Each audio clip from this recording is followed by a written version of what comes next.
Hey, this is Alex with Trinity Roofing and Construction. We are out here at Arcadia Drive in Arlington, August 22nd, 11:05 in the morning.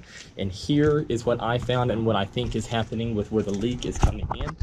So you can see this discoloration where there's been newer shingles that's been replaced. It seems like they've been having a problem over the years.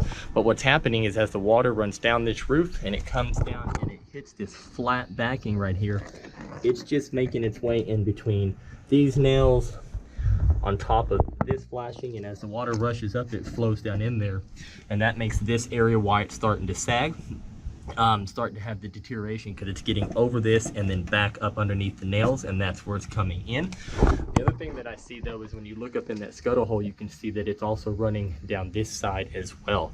And the problem is that this flashing right here is supposed to be individual pieces that are stuck where it goes shingle flashing, so that as water runs down, if it does make it past that point, it doesn't make it onto the decking. But you can see in areas like this where the sealant has starting to come apart, things like this, to where now that the water, if it does get behind it, like this, then it continuously runs down instead of having another layer to have a stair-step fashion to let the water get out and not under the decking. So that's just the problem. It's the amount of water that's rushing up, getting over this flashing down here, and starting here, but it's also running down this side as well. So I'll get down and we'll talk about how the plan of action to get this taken care of.